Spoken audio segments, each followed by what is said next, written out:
excited to learn more about your journey because there's definitely a lot of different paths that this incredible journey has given. And I think it's a right about time that this gets a little bit of love from the world, for the audience, and for the people that are interested in upping their language skills. But before we go into the meat and bones, I want to ask you maybe if you could tell us a little bit more about your personal journey and, what you're all about. Sure. So I'm from London originally. I'm British, but I speak Spanish and Portuguese, Brazilian Portuguese as well. Um, and I've also tried to learn other languages, Turkish. I spoke a bit of Russian at some point. My grandmother was Austrian, so I used to speak a bit of German, but I'm not really conversational in those languages. But I never learned a language. I was never able to speak a language until I was 22, apart from English, obviously, properly as a conversationally, until I moved abroad. When I moved to Argentina, I moved to Buenos Aires. When I was 22, I lived there for 2 years. I then moved to Brazil in Rio de Janeiro for a year, and then I moved back to Buenos Aires for 2 years, and now I live in Spain, in Madrid, for the last year and a half. So that's basically how I got into learning languages. Was I threw myself in at the deep end, and on that journey I started an Instagram page and a TikTok page and a YouTube channel dedicated to helping people learn English, and I built up a social media presence, and it's turned into a career that I still do today, which is social media and social media marketing and content creation. So that's a quick overview of me. Nice. That's really, really interesting. Before we dive into your whole business that you made out of it and getting to know more about your time in those countries abroad, how was it for you learning languages before you moved abroad and you were 22? What was your relationship to languages? I honestly thought I couldn't learn a language. So I did German for 5 years. I did French for probably longer than that, 7 years maybe. And I honestly couldn't hold 1 minute of conversation in either of those languages.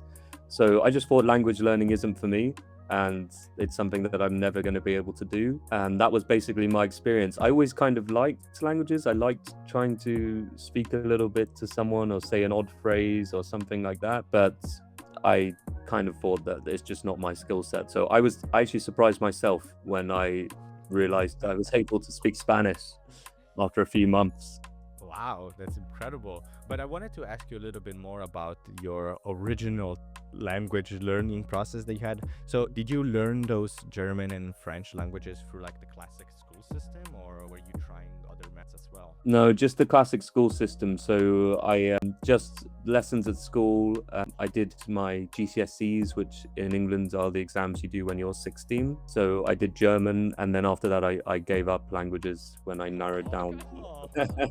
But I was terrible. I was honestly terrible. I mean, I don't know what happened, but I could not get my head around languages. I don't know what I did for all the years, but nothing went in. Yeah, it's really sad to see that something like that can happen, because for me it was so different. In school I was so passionate for languages that I had never even thought about that people could end up with having studied for 7 years, like you said, French, or 5 years for German, and then not speak the language afterwards. Yeah.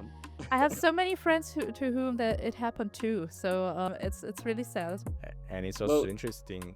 Yeah. Sorry, don't. Because you said that you were trying to do well in language, because that was not my case when I was studying languages, other than English, because I knew that very well and I loved English. But when I was doing Spanish, I did not have a very good relationship with the language because I didn't like it. So of course, I wasn't going that well, but it was out of an actual choice. It's I don't want to learn this. I don't like the teacher. I don't like the system. But in your case, you tried and it didn't go so well. So it's at least you could, it's a shame. It's a shame. Yeah. Well, I would say in England, we're terrible in general as a population in learning languages. It's not that we're bad at learning languages, but it's not so common for someone to be able to speak another language fluently that they've learned at school. So I don't want to be mean about the school system, but it's possible that languages are not prioritized in the way that they should be. And also we did school trips. So we went to Germany, we went to Cologne, and the problem was that we just didn't practice German on the trip. So, everyone spoke such good English, and, you get a little bit lazy or whatever. Everyone's talking to you in English. You don't feel that same motivation to feel like you have to learn. And for me personally, I learn through necessity when I have no choice but to learn the language. And with English is a tough one because a lot of countries people can speak English. So that necessity is not always there, which is not an excuse. I don't want to use that as an excuse for not being able to speak languages well. That it doesn't help. What then led you to leave the UK and actually live somewhere else? How did learning the language play a part in that? So learning languages actually did play a part in this. So when I just finished university, I was 21, or I was about to graduate, and I really did want to learn a language. I kind of had this feeling, I've always wanted to move abroad. I've always wanted to travel as far away as possible, not because I'm running away from anything, but I always loved the idea of adventure. So yeah, my parents are convinced that they did something wrong and that I just want to leave. But actually, I love London. I love being in England, but I've always just felt this feeling of wanting to go to somewhere completely different and start something new and have a bit of an adventure. So I knew I wanted to go far away to somewhere that I didn't really know anything about, and I'd already been to most of Europe. I thought about going to Spain, but I had that in the back of my mind about when I went to Germany and when I tried to learn German and how difficult it was to try and speak the language with people who spoke better English than you spoke their language. So I thought in Spain, there's so many English people in Spain, it's going to be far too tempting for me to make English friends. I'm not going to push myself out of my comfort zone.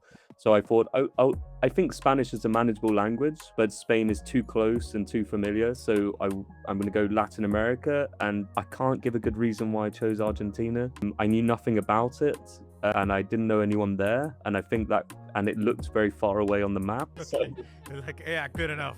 that was pretty much it. I was like, I'm sure it's fine. I like football, so I like a steak. I like football.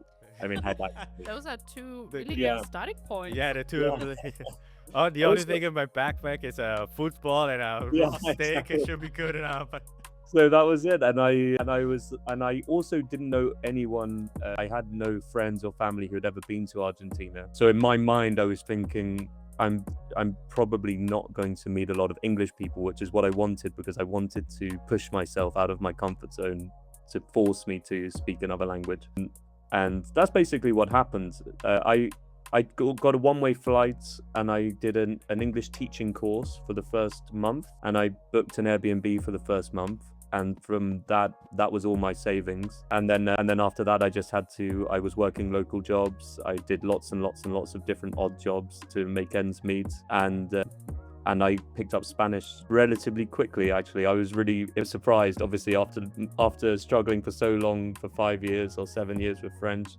In a couple of months, I was able to have small conversations in Spanish. I really pushed myself. I was living in a very local area where no one spoke English, so, I had no option.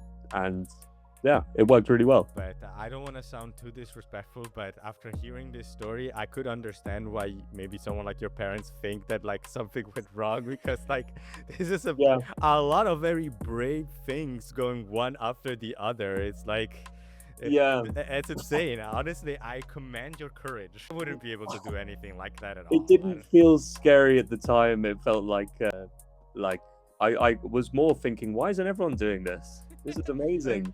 Oh, I feel you so much.